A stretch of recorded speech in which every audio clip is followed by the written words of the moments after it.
grow them that way, so I can try to protect them a little bit longer in the fall. But these are some of the varieties that I like. What are some of your favorite varieties of tomatoes?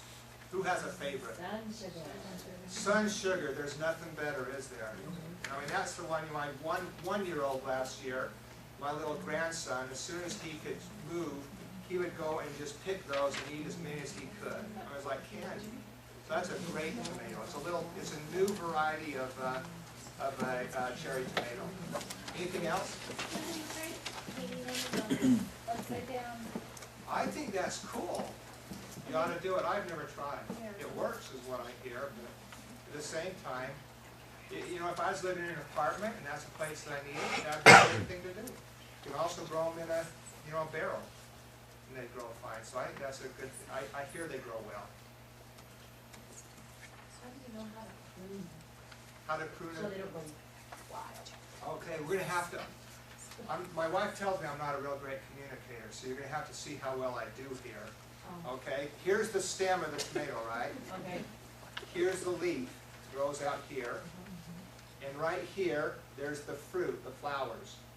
Okay, and then it just repeats all the way up. That's how the tomato plant on an indeterminate looks. At the apex of the leaf, right here in the middle, guess what grows out of it? Another stem will grow out. So all you do is pinch those off when they're small. That's all you have to do. And so every place there's a leaf, now you'll have fruit. A leaf and then fruit, and you're just pinching off those little runners. And they'll grow straight up and they'll be strong.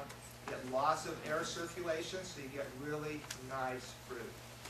You can grow a lot of varieties. I love the beefsteak, the brandywines. Those are my favorite. They're real ugly. But one slice covers a BLT. That's the best real thing you can ever have. So. My favorite tomato is my neighbor's. In the middle of the night? Bring them over. That is nice. Well, my mom taught me a great trick last year that really helped, because I was having really problems getting my plants to the flowers to pollinate. And so she's out there with a toothbrush, electric toothbrush or another brush, and just go ahead and jiggle them, and they'll pollinate that way. And I started doing that, and I started getting a lot more tomatoes. So that will help too. Okay? All right, next slide. So here we are, June, July, August. I have the greenhouses off for the most part. When you were pollinating, though, do you put the toothbrush then on all of the different flowers? On the flowers, yes. And you don't need to worry about cross-pollination. Did you know that? Unless you're saving seeds. If you're going to try to save seeds, that'll be difficult. You probably only want to grow one type of tomato if that's really what you're going to do. But the fruit will be true the first year. The seed will not be. Okay? So you'll get a brandywine tomato even though you cross-pollinate it with Sun Sugar and Early Girl and whatever else, Lemon Boys. It'll still be a nice brandywine tomato. But if you were to save that seed for next year, who knows what you're going to get. Okay?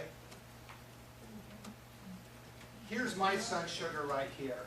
And so somewhere in there, there's a big metal, the cement reinforced wire that you can buy. I put a 6-foot piece and I put it in a circle, and it's all hidden. It just gets hidden by that pretty quick. So you need something really strong to support it. So this year, I'm going to do 6 of those tomato cages and just grow 6 varieties of tomatoes. But I'll be able to cover them up again in the fall and hopefully have a little bit longer season. Let's see if that says anything else in there. Okay, again, August. This can start being, if you're going to try to grow a fall crop or even a winter crop, a very busy time of the year again in the garden. Because you're harvesting a lot, right? When this is your peak of harvesting, I hope you're canning, and I hope we do at some point a canning lecture, teaching us how to can, the lost art of canning. But I'd love to learn how to do that. So it's a busy time, but this is the time when you have to start replanting your garden again. Now I have 6 beds, okay, so 6 4-by-18-foot beds. I would never try to go ahead and plant all of those for the whole fall and the whole winter because I'm going to get tired. I don't need that much. And so I use 2 boxes that I'm going to put my greenhouse over. So in those boxes, at this time of the year, I need to start putting all my organic stuff back in there, tilling them up, cleaning out all the old crops so that I have space, and now start thinking about what I'm going to start planting in there. Okay? So, in August, I really like broccoli, and I like the cabbage and the cauliflower. I planted just where I had an open space. I planted 6 seeds of each of those, variety, different types, in about, I think, the second week of August. About the first week of September, I've got plants this tall, and now I just go ahead and pull those and transplant those to wherever I have now more space that I can go ahead and have those. And again, by October, I had a whole other crop of each of those. So I got 2 crops of both of those. As far as the greenhouse, here's the sort of rule. If you're going to try to grow things later into the year, you have to have them about 2/3 of the way mature by the time the days get real short.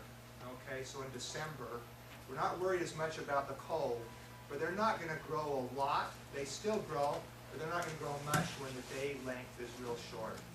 So what will happen is if you can get them about 2/3 of the way mature by middle of December, then you'll be able to harvest those all the way through February.